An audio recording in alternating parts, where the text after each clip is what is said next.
Media మిత్రులందరికీ నమస్కారం. 2 రోజులుగా ఇండస్ట్రీలో జరుగుతున్న విషయాలన్నీ మీకు అవగాహనలోనే ఉన్నాయి కాబట్టి వాటి గురించి వివరంగా చెప్పకుండా నేను వాటిలో వచ్చిన కొన్ని విషయాల గురించి నేను ఇక్కడ ప్రస్తావించడానికి మిమ్మల్ని అందరినీ ఆహ్వానించాను. ఇవాళ 2 రోజుల నుంచి ఆ నలుగురు అని వస్తుంది. ఆ నలుగురు కొంచెం ఆ నెగిటివ్ షేడ్ తోటి, ఆ నలుగురు కబంధాస్తాలతోటి ఇండస్ట్రీని పట్టుకు. బాబు, ఆ నలుగురికి నాకు సంబంధం లేదు, ఆ నలుగురిలో నేను లేను. అసలు ఇది 15 సంవత్సరాల క్రితం స్టార్ట్ అయింది ఆ నలుగురు అని. ఆ నలుగురు ఆ తర్వాత ఆ 10 అయింది, అది ఎవరు పట్టించుకోలేదు. ఓ 10 మంది దగ్గర ఉన్నాయి థియేటర్లో. నేను ఆ నలుగురు వ్యాపారంలో నేను బయటకు వచ్చేసాను. నేను లేను. కోవిడ్ ఆ టైంలోనే బయటకు వచ్చేసాను. నాకున్న అంటే ఎగ్జాంపుల్ మీరు ఇలా చెప్పొచ్చు అనుకోవచ్చు, తెలంగాణలో నాకు ఒక్క థియేటర్ కూడా లేదు ప్రస్తుతం. తెలంగాణలో నాకు ఉన్నది ఒకే ఒక థియేటర్, త్రిపుల్ఏ, దానికి ఓనర్. కనుక నా దగ్గర ఒక్క థియేటర్ కూడా లీజులో లేదు. ఆంధ్రాలో కూడా అన్నీ వదిలేసుకుంటా వచ్చేసి నా దగ్గర మొత్తం 1500 థియేటర్లు ఆంధ్రాలో ఉంటే, అదే మొత్తం తెలుగు రాష్ట్రాల్లో ఉంటే నా దగ్గర 15 లోపు ఉన్నాయి. అన్నీ వదిలేసుకుంటారాగా అవి కూడా మా స్టాఫ్ తోటి లీజులు అయిపోయిన తర్వాత ఎప్పుడు లీజులు రెన్యూ చేయకండి వీటిని అని చెప్పాను. కనుక నా దగ్గర ఆ థియేటర్లు లేవు. ఎందువల్ల నన్ను అంటే పాత అలవాటు కొద్దీ అందరూ నన్ను ఆ నలుగురులో అదేదో ఫోటోలు వేయడానికి మాది బాగుంటాయి కనుక అందరి పెద్దల ఫోటోలు వేస్తా, విమర్శకు బాగుంటుంది కనుక కొంచెం అలా విమర్శిస్తున్నారు. నేను దయచేసి మీడియా మిత్రులను అడిగేది ఏంటంటే, ఆ నలుగురు అని వేసేటప్పుడు నన్ను కలపకండి. నేను లేను, ఆ వ్యాపారంలో లేను. నేను అన్నీ వదిలేశాను. 1500 థియేటర్లకి 15 మాత్రమే, 15 లోపే నా దగ్గర ఉన్నాయి. అవి కూడా త్వరలో నా దగ్గర ఉండవు, వద్దని చెప్పాను. అది ప్రథమంగా మీకు అందరికీ చెప్పడం కోసం ఈ మీటింగ్ పెట్టాను. అది కాకుండా నా వృత్తి గత 50 ఏళ్లుగా సినిమాలు తీయడం. నేను ఆ వృత్తిని నమ్ముకుని ఉన్నాను. ఇది మధ్యలో ఉన్న చిన్న అవకాశం లాంటిది ఏదో వచ్చింది, ఇది నాకు సరిపోదు అని అనుకుని నేను బయటకు వచ్చేసాను. 1వ తారీఖు నుంచి మేము థియేటర్లు మూసేస్తాం అన్న దీని మీద ఆంధ్రప్రదేశ్ మన సినిమాటోగ్రఫీ మినిస్టర్ గారు రియాక్ట్ అయిన విధం చాలా సమంజసమైందని నేను ఫీల్ అవుతున్నాను. ఎందువల్లంటే నాకు కూడా మీరు ఆన్ రికార్డ్ చెప్తున్నాను, ఈ థియేటర్లకు సంబంధించిన ఏ మీటింగుల్లోనూ నేను వెళ్ళలేదు. నేను కావాలని వెళ్ళలేదు, నాకు ఇష్టం లేదు. ఈ థియేటర్కి సంబంధించి 3 మీటింగులు జరిగినాయి. 3 మీటింగులకి నేను వెళ్ళలేదు. వెళ్ళకపోగా మా గీతా ఫిల్మ్ డిస్ట్రిబ్యూటర్స్ని కానీ అదర్ అసోసియేటెడ్ ప్రొడ్యూసర్స్ కానీ ఎవరిని వెళ్ళొద్దు అని చెప్పాను. కారణం ఏంటంటే, థియేటర్స్ నిజంగానే స్టాండ్ అలోన్ థియేటర్స్కి చాలా కష్టాలు ఉన్నాయి. ఆ కష్టాలు ఉన్నప్పుడు అవి వచ్చి డిస్కస్ చేసుకుని ఇండస్ట్రీ పెద్దలతో ఛాంబర్ అని ఒకటి ఉంది, గిల్డ్ అని ఉంది, వీటిని అప్రోచ్ అయ్యి అందులో డిస్కస్ చేసుకుని సమస్యలు సామరస్యంగా కుదరకపోతే అప్పుడు ప్రభుత్వానికి వెళ్ళి ప్రభుత్వం చెప్పుకున్నాం. ఎక్కడో ఏదో కుదరక అన్నీ ఫెయిల్ అయినప్పుడు, అయితే అన్నీ ఫెయిల్ అయినాయి కనుక మేము మూసుకుంటున్నాము, 1వ తారీఖు నుంచి మేము మూసేస్తాము అని అంటున్నారు. మూసేయడానికి ఏకపక్షంగా మీరు తీసుకునే ఈ నిర్ణయానికి నేను వెళ్ళి అక్కడ కూర్చుని మాట్లాడను అని నాకు చిరాకు కలిగి నేను వెళ్ళా. ఇది మీరు ఏమన్నా ఆ సమస్యని డిస్కస్ చేసిన తర్వాత ఒక సామరస్యమైన ఒక కంక్లూషన్ రాకపోతే చేయాల్సింది మేము మూసేస్తున్నాము. ఏమంటే పవన్ కళ్యాణ్ సినిమా రిలీజ్గా రాబోతుండగా మేము సినిమాను మోస్తాము అనేది దుస్సాహసం చేయకూడదు. ఆ దుస్సాహసానికి మీరు ముందడుగు వేయకూడదు. అది పెద్దలు కానివ్వండి, చిన్నలు కానివ్వండి చెప్తున్నాను. ఎందుకంటే మన ఇండస్ట్రీ నుంచి ఎవరు ఏది అడిగినా హెల్ప్ చేస్తున్న మనిషి ఆయన. ఆ రోజు మేము అశ్విని దత్ గారి కోసం కొద్దిమంది కలిపి వెళ్ళాం పవన్ కళ్యాణ్ గారిని కలవడానికి. అశ్విని దత్ గారి సినిమా వస్తుంది, దానికి కాస్త రేట్స్ ఇప్పించండి అని చెప్పి అడగడానికి. అప్పుడు ఆయన హింట్ చేశారు, చంద్రబాబు నాయుడు గారిని కలిశారా, మీరు ఛాంబర్ తరపున వచ్చి కలవండి. ఆ తర్వాత ఆ కమ్యూనికేషన్లో ఏం జరిగిందో ఏంటో తర్వాత ఎవరు దాన్ని పట్టించుకోలేదు. నేను ఒకళ్ళిద్దరితోటి ప్రస్తావిస్తే, చంద్రబాబు నాయుడు గారు మాకు తెలిసిన ఆయనే కదా, పవన్ కళ్యాణ్ గారు మాకు తెలిసిన ఆయనే కదా, మేము వెళ్ళి పని చేయించుకుంటున్నాం అన్నారే తప్ప ఛాంబర్ వారు కానీ ఏ సంస్థ కానీ వెళ్ళి అఫీషియల్గా మనం అందరం వెళ్ళి కలిసి కష్టం వచ్చినప్పుడు కలవడం వేరండి. కష్టం వచ్చినప్పుడు ఇప్పుడు మనం అసలు ప్రభుత్వం వచ్చిన తర్వాత వెళ్ళి మనం కలవాలి కదా, కలవాలి. పవన్ కళ్యాణ్ గారు హింట్ చేసినా కూడా అది జరగలేదు. నిన్న ఎవరో మాట్లాడుతూ మాది ప్రైవేట్ వ్యాపారం, ప్రభుత్వానికి సంబంధం ఏముంది, ప్రభుత్వానికి సంబంధం లేదు, నేను కరెక్ట్గా చెప్పలేనది, ఆ అర్థం వచ్చేటట్టు మాట్లాడారు. ఏమంటే ప్రభుత్వానికే సంబంధం లేకపోతే 2 సంవత్సరాల క్రితం పెద్ద వాళ్ళందరూ ఇక్కడి నుంచి కదిలిళ్ళి గత చీఫ్ మినిస్టర్ ఎందుకు కలిశారండి? ప్రభుత్వానికి సంబంధం లేకపోతే. ఏ వ్యాపారం అయినా సవ్యంగా చేసుకోవాలంటే ప్రభుత్వంతో సహకారం లేకుండా అది జరగదు. అటువంటిది ప్రభుత్వంతో సంబంధం ఉంది, మాది ప్రైవేట్ వ్యాపారం, ఇది సరికాదు. ప్రభుత్వంతో సంబంధం ఉంటుంది, ప్రభుత్వం కోఆపరేషన్ కావాలి. ఒకటే ఎగ్జాంపుల్, వాళ్ళ కోఆపరేషనే అక్కర్లేకపోతే మనలో పెద్ద వాళ్ళందరూ వెళ్ళి ఎందుకు కలిశారు, గత చీఫ్ మినిస్టర్ని ఎందుకు కలిశారు? మనకు కష్టం వచ్చిందనే కదా వెళ్ళి కలిశారు. కష్టం వస్తే కానీ వెళ్ళి కలవమా? ఒక ఫార్మాలిటీ లేదా? అందువల్ల మినిస్ట్రీ నుంచి వచ్చింది నేను చదివాను, అది చాలా సమర్థనీయంగా ఉంది, ప్రశ్నలు కరెక్ట్గా ఉన్నాయి. నిజంగానే సమస్యలు ఉన్నాయండి. స్టాండ్ అలోన్ థియేటర్స్కి సమస్యలు 100% ఉన్నాయి. ఇవాళ వాళ్ళ మనుగడ కూడా కొంత కష్టం అవుతుంది.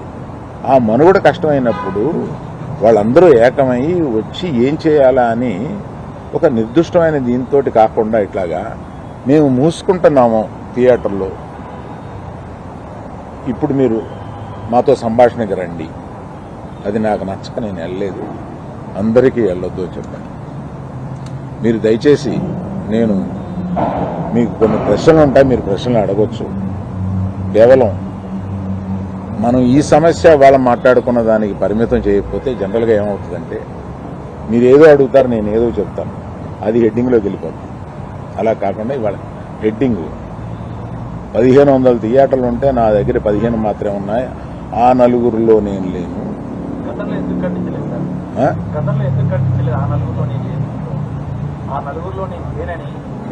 ప్రశ్నలకు వచ్చామా? నాది అయిపోయింది, ఆపేశారా? మీరు ఆపేశారా అని. సరే మొదలు పెట్టారుగా. పవన్ కళ్యాణ్ గారు గవర్నమెంట్ ఫామ్ చేసిన వారం రోజుల్లోనే నిర్మాతలందరినీ పిలిచారు, సమస్యలు తీసుకురామని కూడా చెప్పారు. అయినప్పటికీ ఇంత టైం పట్టింది, మళ్ళీ మనం వెళ్ళి కలవటానికి కూడా ఇంత టైం పట్టింది. సంఘటితంగా ఇల్లు కలవడానికి టైం పట్టింది, ఇండివిజువల్గా వెళ్తున్నారు. దీన్ని ఎలా చూస్తారు? ఛాంబర్ ముందుకు రావాలండి. నేను ఛాంబర్లో ఏ పొజిషన్ తీసుకోను. నేను ఎప్పుడన్నా ముఖ్యమైన సంఘటనలు ఇలాంటివి ఎప్పుడన్నా ఉన్నప్పుడు వాళ్ళు పిలుస్తూ ఉంటారు, నేను వెళ్ళి పెద్దగా నేను చెప్పాల్సింది చెప్పేసి వచ్చేస్తూ ఉంటాను. నేను రెగ్యులర్గా జరిగే ఛాంబర్ మీటింగ్స్కి అది వెళ్ళను. నిన్న అంటే కావాలని నిన్న పిలిచారండి. నాకు మేము మూసేస్తాం, మీరు రండి మాట్లాడతాం, అది నచ్చలేదు. కనుక నేను వెళ్ళలేదు. ఎక్స్టర్నల్ ఫోర్సెస్ ఎక్స్టర్నల్ వ్యక్తులతో మాకు సంబంధం లేదు, మేము పరిష్కరించుకుంటామని చెప్పి నేను మధ్యాహ్నం చెప్పాను. సో దాని మీద మీరు ఆ వ్యాఖ్యలు మీరు అంటే మాలో మేము పరిష్కరించుకుంటాం అన్నది ఏంటంటే నిర్మాత, డిస్ట్రిబ్యూటరు, ఎగ్జిబిటరు మధ్యలో సమస్యలుంటే మేము పరిష్కరించుకుంటాం అని అనుకుంటారు అని అనుకుంటున్నాను. సార్, ఇండస్ట్రీకి ఇంత ఇంపాక్ట్ చేసే ఒక సమస్య వచ్చినప్పుడు మాట్లాడకపోవడం కూడా మీరు నిజంగానే మీకు నచ్చలేదని చెప్పారు. మాట్లాడడం కూడా అంటే అల్లు గారు లాంటి పెద్ద వ్యక్తి ఇందులో ఇన్ని సంవత్సరాలు జర్నీ ఉంది, మీకు మీరు మాట్లాడకపోవడం కూడా ఇబ్బంది కదా. అవునండి, అందుకనే మీరు చెప్పాల్సింది కదా. అవునండి, ఒక్క ఎగ్జిబిటర్స్ చెప్పకుండా టోటల్గా ఆంధ్రప్రదేశ్ చెబుదామని తెలంగాణకి చెబుదామని వచ్చాను ఇక్కడికి. ఈ సమస్య అయిపోయాక వచ్చారు మీరు. లేదు అవలా. ముందు చెప్పాలి. పవన్ గారు రిటర్న్ గిఫ్ట్ అని చెప్పారు, దానిపైన మీరే అభిప్రాయం? నిజమే కదండి, పవన్ కళ్యాణ్ గారు బాధపడింది 100% నిజం. ఆయన సినిమా వస్తుంటే మేము థియేటర్ మూసేస్తాం అని అంటే ఆయన బెదిరిస్తున్నారా ఏంటి? అంటే దీన్ని వాళ్ళు చెప్పడం ఏంటంటే మేము ఎప్పుడు ఎక్కడ కూడా అఫీషియల్గా థియేటర్స్ని మేము మూసేస్తున్నామని ఎవరు అఫీషియల్ నోట్ రిలీజ్ చేయలేదు. ఇది కేవలం ప్రచారం జరిగింది, దీనికే విచారణలో అయ్యి అని వాళ్ళు చెప్పడం జరుగుతుందని కూడా అన్నారు. అండ్ ఇంకో విషయం ఏంటంటే మీరు ఆ నలుగురిలో లేకపోయినా ఇండస్ట్రీలో ఒక పెద్దగా మీరెందుకని ఇనిషియేటివ్ తీసుకోలేదు, అంటే వెళ్ళి కలవాలి. లేకపోతే నిజంగా యూనిటీ అనేటువంటిది ఇప్పుడు ప్రస్తుతం ఉన్నటువంటి మీరు అన్నట్టు ఇన్ని 3 బాడీస్ ఉండగా ఏ ఇండివిజువల్ వచ్చి తీసుకోవాలి, బాడీస్ తీసుకోవాలి. నేను కూడా వీటిలో యాక్టివ్గా లేను, కానీ నా సపోర్ట్ ఎక్కువ నాకు ఉంటుంది. ఏదైనా సమస్య వచ్చినప్పుడు నేను వెళ్తూ ఉంటాను, సపోర్టు నన్ను అడుగుతూ ఉంటారు. నా అభిప్రాయం వాళ్ళు నన్ను నిర్లక్ష్యం చేస్తారని కాదు, తప్పకుండా పెద్ద సమస్య వచ్చినప్పుడల్లా నన్ను పిలిచి మాట్లాడుతూ ఉంటాను. సార్, మీరు ఈ సమస్య పరిణామాలన్నీ చూస్తే నిజంగా ఆయన సినిమా విడుదలకు ముందు కుట్రగానే భావించవచ్చా? థియేటర్లు బంద్ చేయాలనేది ఒక కుట్రగానే భావించవచ్చా? లేదండి, అది నేను కొంతమందితో మాట్లాడితే ఇది తాత్కాలికం. మేము టెంపరీగా అనుకున్నదే తప్ప ప్రత్యేకంగా ఆయన సినిమా మీద మేము వ్యతిరేకతతోటి అన్నది కాదు అని అంటారు. కానీ అనేటప్పుడు ఆలోచించుకోవాలి, ఆ సినిమా ఉంది కదా. ఈ అవగాహన మేరకు ఉన్న 1600 థియేటర్లు ఎన్ని లీజుల్లో ఉన్నాయండి? సరైన లెక్క నా దగ్గర లేదండి. మెజార్టీ లేవు, మెజారిటీ లేవండి. మెజారిటీ ఇండివిజువల్స్ దగ్గరే ఉన్నాయి. సార్, ఇది చాలా మంది అనుకుంటారు. అవును సార్, అందుకే ఇందులో ఈ 1500లో ఒక కనీసం 500, 600, 700, 800 వీళ్ళ దగ్గర ఉన్నాయేమో అని. అలా లేవండి. చాలా మంది ఇండిపెండెంట్ దగ్గర. తెలంగాణలో అయితే అలాగే తెలంగాణలో మల్టీప్లెక్స్లు ఉన్నాయండి. మల్టీప్లెక్స్లు అన్నీ కలిపి ఓ 3 కంపెనీల దగ్గర, 4 కంపెనీల దగ్గర ఉంటాయి. మిగతా ఇండిపెండెంట్ థియేటర్లు కొంతమంది గ్రూప్స్ దగ్గర ఉన్నాయి. అది కాకుండా ఇండిపెండెంట్గా థియేటర్స్ బోల్డ్ ఉన్నాయి. అంటే సింగిల్ స్క్రీన్స్ మీద గుత్తాధిపత్యం అయితే లేదంట. గుత్తాధిపత్యం లేదు అనేది కాదండి. మీరు దయచేసి తిప్పి అడగండి. నేనేం చెప్తున్నానంటే దాన్ని గుత్తాధిపత్యం అంటారో ఒకళ్ళకే. ఇప్పుడు ఏషియన్ ఉందండి for example, number of screens ఉన్నాయి. They are partnership, ownership, lease, వీటిల్లో నంబర్ ఆఫ్ మల్టీప్లెక్సెస్ ఉన్నాయి. దాన్ని ఏమంటాం?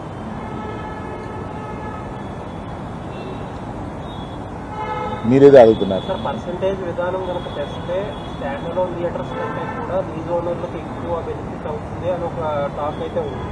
మీరు దానితో ఏకీభవిస్తున్నారు? నేను ఏకీభవించట్లేదు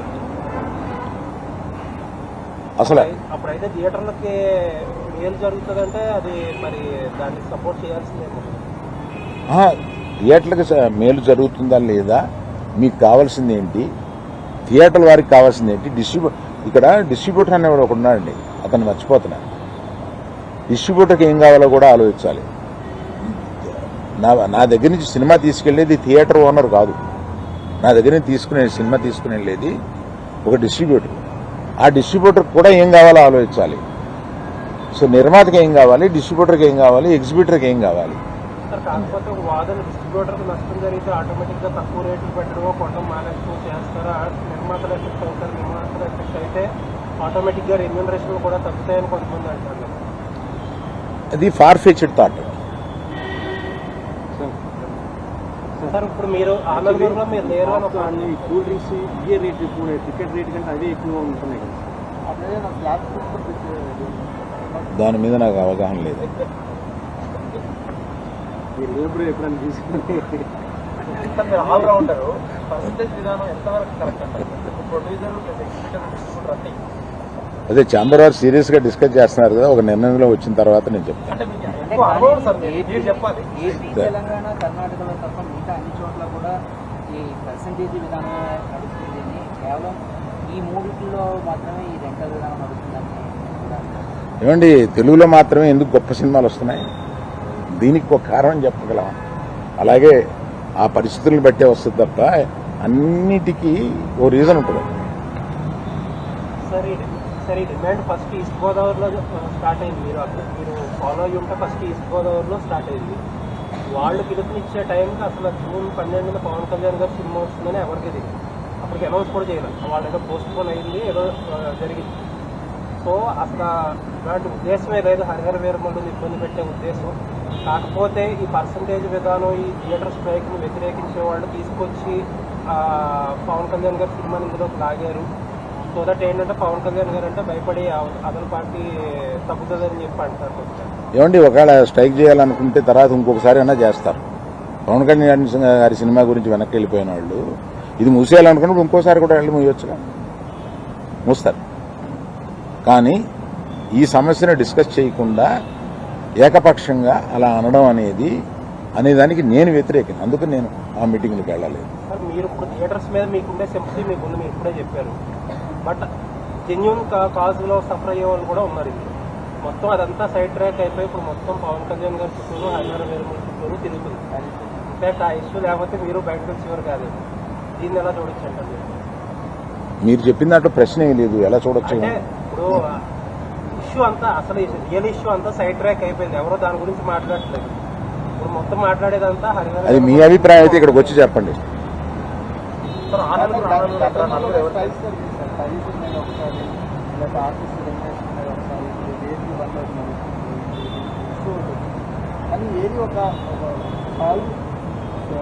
సొల్యూషన్ పద్ధతిలో ఏం జరిగిందండి? సొల్యూషన్ వైపుగా ఈ బంధులు ఎంతవరకు ఉపయోగపడుతుంది? ఏమంటే ఏది సొల్యూషన్ జరగకపోతే ఏ ట్రేడ్ బాడీస్ ఇంతకాలం నిలవు. ఇంతకాలం నిలవడానికి ట్రేడ్ బాడీస్ మన ఛాంబర్ పెట్టి 40-45 సంవత్సరాలు అవుతుందండి. ఇంకా పైన ఉందేమో, నాకు కరెక్ట్గా తెలియదు. ఈ ట్రేడ్ బాడీలో కూర్చుని చాలా సమస్యలు పరిష్కరిస్తూ ఉంటాం. వీళ్ళు కూడా ఒకటి మొదలైంది. అవును, వీళ్ళు కూడా ఒకటి మొదలైంది. అది కూడా ప్రొడ్యూసర్స్ మెయిల్ జరిగిందండి. అవును. ఇప్పుడు ప్రస్తుతం గిల్డ్ వల్ల ప్రొడ్యూసర్స్కి ఎక్కువ మేలు జరుగుతుంది అని నేను అనుకుంటున్నాను. సార్ మరి భవిష్యత్తులో ఎప్పుడైనా ఇండస్ట్రీ నుంచి మరి ఏపీ గవర్నమెంట్ కలవడానికి మర్యాద పూర్వకంగా కూడా కలవలేదు అనేది కూడా అవునండి, దానికి నేను కూడా చాలా బాధపడతాను. జరిగే అవకాశం. థ్యాంక్ యూ అండి. వెయిట్ చేశారు యూనిటీ ఏదో ప్రొడ్యూసర్స్ దాని మీద సార్ ఒక లాస్ట్ క్వశ్చన్ సార్, క్యూబ్ కంపెనీలో మీకు ఏమైనా వాటాలు ఉన్నాయి? క్యూ కంపెనీలో నాకు వాటా లేదు. క్యూబ్ మీ చేతుల్లో, యూఎఫ్ఓ సురేష్ బాబు గారి చేతుల్లో ఉంది. అందుకనే థియేటర్స్ కొంచెం సఫర్ అవుతున్నాయని బయట ఒక టాక్ నడుస్తుంది. యూఎఫ్ఓ సురేష్ బాబు గారి చేతిలో లేదు.